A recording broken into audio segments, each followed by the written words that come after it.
Shalama al-Ata, peacefulness unto you. Thank you to anyone out there watching the video. Thank you for lending me your eyes and ears. I won't take up much of your time. I just want to talk about our Creator Yahuwah's righteousness and what He allowed me to see.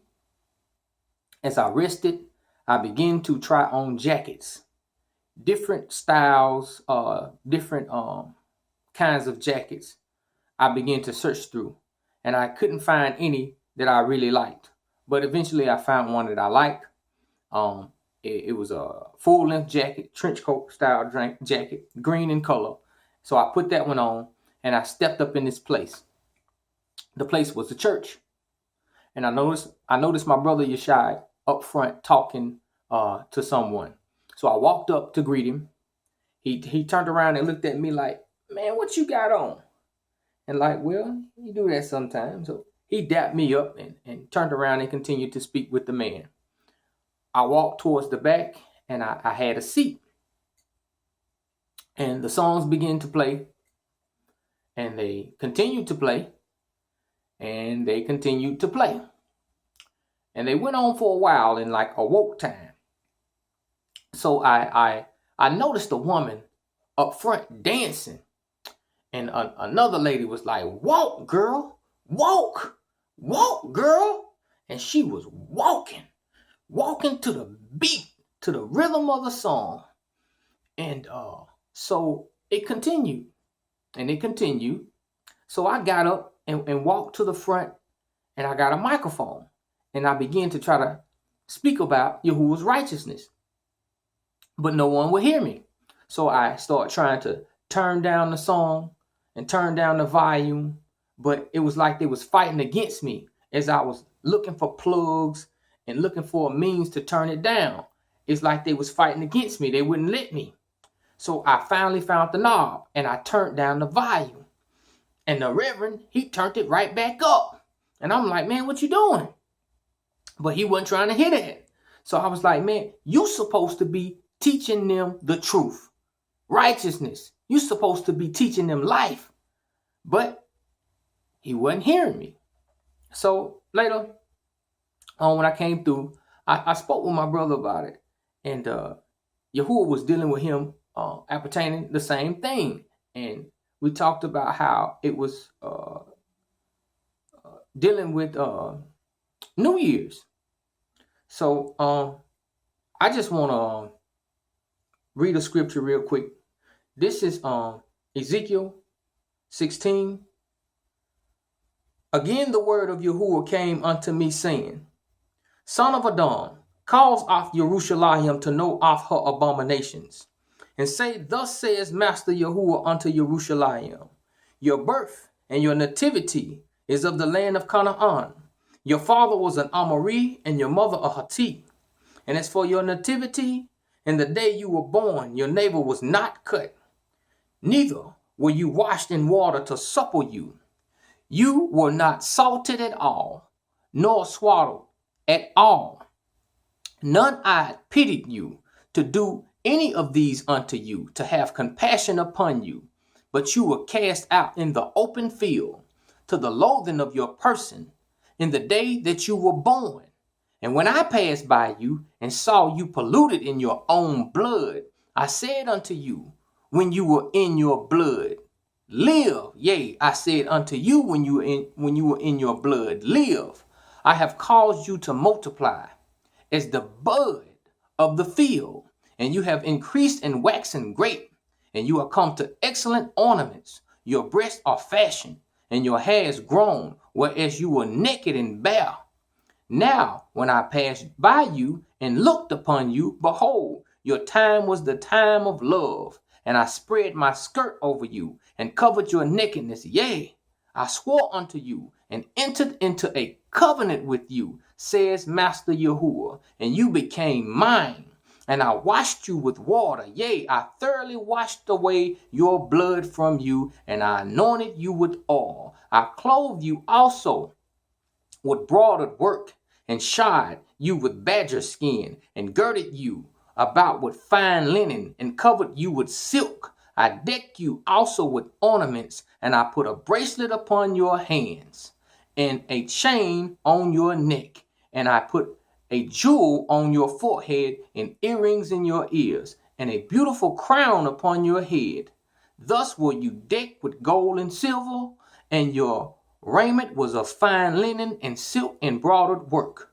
You did eat fine flour and honey and oil, and you were exceeding beautiful, and you prospered into a kingdom, and your renown went forth with the heathen for your beauty, for it was perfect through my comeliness, which I had put upon you, says Master Yahuwah.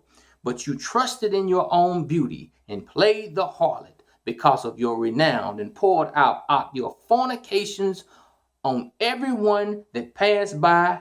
His it was, and your garments you did take, and decked your high places with diverse colors, and played the harlot thereon. And like things shall not come, neither shall it be.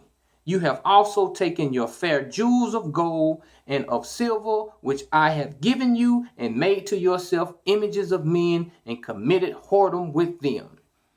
I'm going to stop right there and encourage anyone who has not read Yahazakal, Ezekiel chapter 16, and please read that and get Yahuwah's understanding on what he did for us in entering into a covenant with us, and how we traded on him, and turned our backs to him in the manner that we did, and we still are doing that in the form of our worship, in the form of our actions, and in many other deeds. We're not worshiping him according to how he said to do.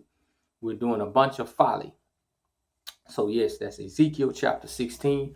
I also want to touch on what is this? Isaiah 29 and 13. Isaiah 29 and 13. Real quick. Wherefore, Master said, for as much as this people draw near me with their mouth and with their lips do honor me, but have removed their heart far from me, and their fear towards me is taught by the precept of men.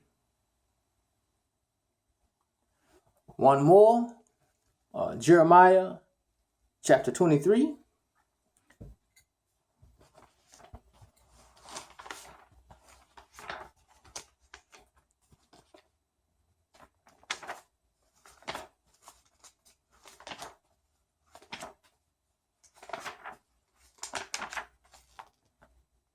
This is 1 through 4. Woe be unto the pastures that destroy and scatter off the sheep of my pasture, says Yahuwah. Therefore, thus says Yahuwah, power of Yashraal, against the pastures that feed off my people. You have scattered off my flock and driven them away, and have not visited them. Behold, I will visit upon you off the evil of your doing, says Yahuwah. I will gather off my remnant, off the remnant of my flock, out of all countries whither I have driven them, and I will bring them again to their folds, and they shall be fruitful and increase. And I will set up shepherds over them, which shall feed them, and they shall fear no more, nor be dismayed, neither shall they be lacking, says Yahuwah. So that's all I want to touch on. It is imperative that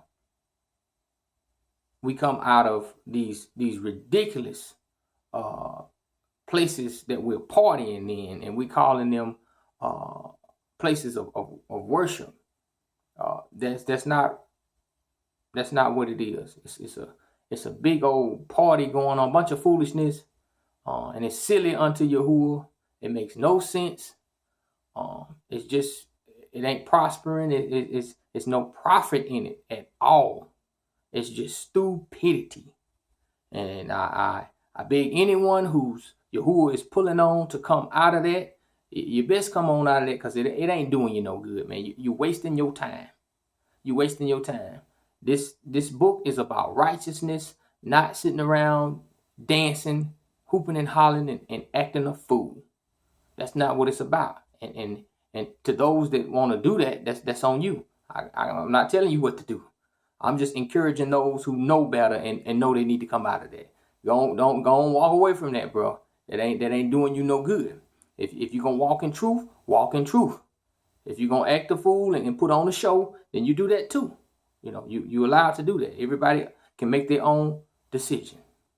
But Total Robber, thank you very much.